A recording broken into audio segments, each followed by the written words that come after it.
Alright, in this video we'll cover the Incarnate slots that are not part of the alpha. Underpowers, Incarnate abilities. So this is the alpha. We talked about that in the other video. You should only really build this one with using shards. You can use threads, but threads are used for these. So I kind of give you the option of like, yeah, you can use shards or threads, but if you use threads on this instead of shards, it'll take you a lot longer to get these built up. And let's go quickly through them. The Judgment one is usually a damage power, and here I have the Ion one. It's activatable, it's got decent cooldown, it does good damage. Interface will add extra abilities to your attacks, whether it's debuffs or some other dots. Lore will allow you to summon one of the many pets, and research this one, there's a lot of pets. People often pick the longbow because one of the summons is that giant robot, and it has a huge minus regen debuff. So when you're fighting bosses, sometimes or villains or heroes, whatnot, that have high regen, it'll knock the regen down a lot. And then there are other choices here, like Banished Pantheon just does good damage across the board and has good debuffs, but you'll look through the list. Destiny is usually an activatable power that's a heal, a shield, something to that effect.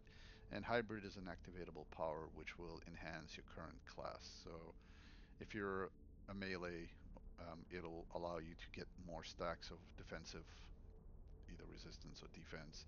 If you're like a blaster, there's one which will increase the damage you do. So you have to pick this one based on the hero you are. And you'll go through this create stuff, and let's pick like hybrid, for example, here. But yeah, you should look through. Let's really quickly look through them so you have an idea what's going on. These are different judgments that you can do. Ion is just a directed chain lightning thing. These are the ones I've used often.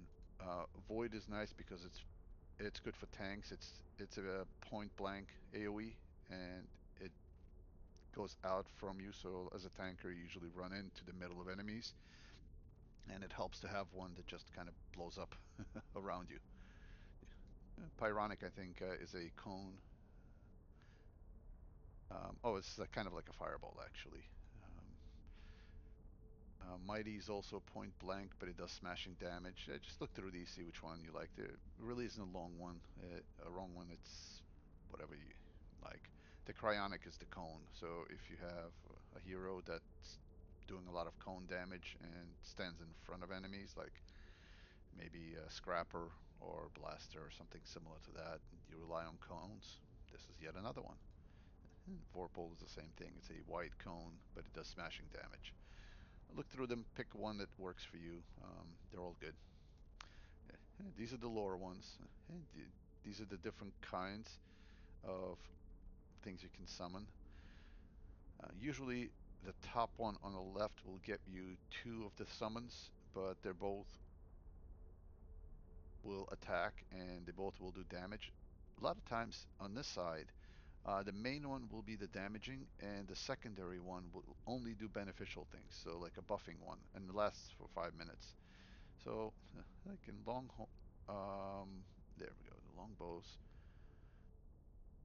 will have like in this one, you get a cataphract, which is a giant robot that does a lot of damage and does a minus regen debuff, and you also get a nullifier, which also does good damage. But if you pick the right one, you will get the cataphract for 3 minutes, but you will also get a warden. Now, warden's not going to do any damage. It's just going to buff you, and it has like an area heal, single target heal, and some other things. There's a web page, and I'll include that in the comments. It's a spreadsheet which contains all the pets and things they do. It's very useful in figuring it out. A lot of people pick longbow or banished pantheon, as in this case. Um, the other one, there are a few others like Ruleroo's not too bad. You just look through them on that spreadsheet, find the abilities that will complement your character and pick them. There are a few here that are kind of questionable. I think it's like the storm elementals, which actually do a lot of knockback. It can be annoying if you're in like a league. taking on enemies, and your pets are knocking everything around. It's a little chaotic, so people slightly frown upon these. I think it's these guys, the storm ones. Uh, some say that the Cimarrons do the most damage, and you'll get the Perfectus, which is that big guy with the sword that debuffs, and then you also get the dreaded Surgeons, which if you've done some of the Cimarron areas, they're the ones that heal and are kind of annoying. And you try to take them out quickly because they'll just keep healing the other enemies. So yeah, you'll get one for 5 minutes that will heal you. So pick one. It's interesting. Interface is purely preference. A lot of times I pick Diamagnetic because it has a regeneration debuff on here and a two-hit debuff. So it's kind of nice. Some of the other ones, like I've used Cognitive in the past, it'll do a confuse, like 12% chance to proc a confuse on any enemy as you're fighting him, and also 75% chance to add a psionic dot. That's nice. It's a nice boost. All of these have some benefit, and it's whatever your playstyle is. I don't think you can go too wrong here. And Destiny are the activatable powers. Um, Ageless is a recharge rate endurance boost, and this one will actually add like debuff resistance. Barrier is a frequent one. It adds a pretty big shield around you for like resist defense, uh, and yeah, let me click on it. It will res two of the allies. So if you start getting attacked and suddenly something attacks you with something big and kills a few people, and you need to get a shield up quickly, this will also res two of them. So this is really nice, and people use barrier on some of the like very high difficulty trials, like the 4-star ones, where they'll actually require that you have one because people will get defeated along the way, and you need the shielding. Uh, it's not as useful for most content, but if you really want to do super high-end stuff, this might be useful. And Clarion, it's mostly status protection, some range. I almost never see this one used. It's very situational, and if you have a character built specifically for some encounter, this might be useful. Incandescence, it teleports everyone to you, so this is actually kind of nice if you're doing a task force which requires a lot of travel, and you have travel abilities, you can actually pull people to you, which is really useful. And Rebirth is the one that's probably most common because it'll do a big heal to you and everyone around and also add a pretty large regen, 420 seconds. This particular one will add extra hit points. So if you need to have more hit points from something doing a lot of damage to your league, great. So either one of these is great because it's just a big heal. And, and finally, hybrid. These are toggles. Not too long of a cooldown, I think a few minutes, and it'll just enhance your character. Assault is mostly for damage and melee. Classes that rely on damage.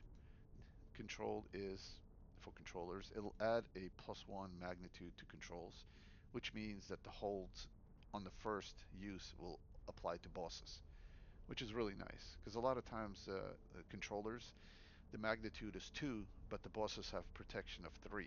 So you have to apply hold twice to hold the boss. This will level that playing field.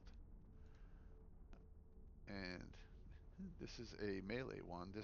This will actually add a regeneration resistance and status protection based on how many enemies are around you. So this is good for melee and tanks. And then you have the support, which a lot of times is what defenders and controllers will use. It'll boost your damage, accuracy, and defense for you and everyone around you. All these powers are used on you and people around you, so you're essentially buffing the league or your team. It's very nice. So that's that. To create them, let's pick. Let's say I want to build hybrid. I don't even remember what I wanted to do on this one, but let's say I wanted to do support. I would go here. First, I'd take a look at what I need to build, and here I need 2 supercharged capacitors and an arcane cantrip. So you go here, threads, common, and you build those.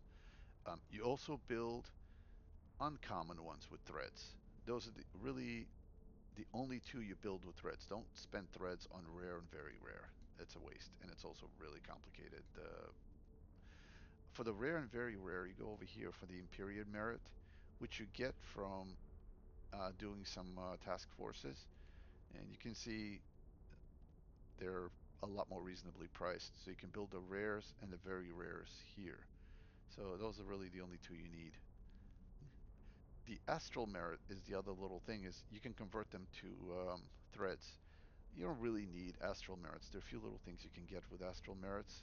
And actually, one good use for astral merits is if you need to transfer threads to your other character, and you're done with the incarnate system, you can take the astral merits and go to like Ouroboros, and there's a merchant there that will transfer them to a little item that you can then either mail to your one of your alternates or just transfer them. But if you don't need them, you just hit create here and it'll convert each one, like in this case, it'll convert it into 4 threads. And then you have extra threads for doing things. As you can see, the thread count's kind of high because as you play the game, you just get threads. You do missions, you do task forces, you get threads. And that's pretty much it for the incarnate system. And then you slowly build this up until you get to 4 of these. And the only real thing to note is that in order for you to get that level shift that you get at level 50, you need to have a lore, destiny, and alpha populated with powers. And then you get that +1. Other than that, it's all pretty straightforward. Alpha slot is shard only, and all the other incarnate slots are thread based. Don't waste your threads on rare and very rare. Get them using the Empyrean merit. It's a lot more effective. The other way to get these actual components is to do incarnate trials, and you'll see a lot of them being offered. You get a random one, and it's usually it'll say, okay, you're going to get a random from one of these categories. Common is very common, obviously. Uncommon, less common is rare, and then very rare is not as common. And then when you do get it, you'll get a chance to pick one. So it'll say like, oh, you are going to get a very rare after completing this trial, and it'll show these on there. And usually you can either just pick one, or you can take a look at the power you're trying to build and pick that as it goes. You can always break them down. I believe there's a way to break them down if I remember correctly. But usually once you do the trials, at least know which ones you want. Or you can always bring this window up, and as the reward window is sitting to your right, the left, or whatever, you can see what's available, and then you just scroll through these and see what you need to build, and just pick one. So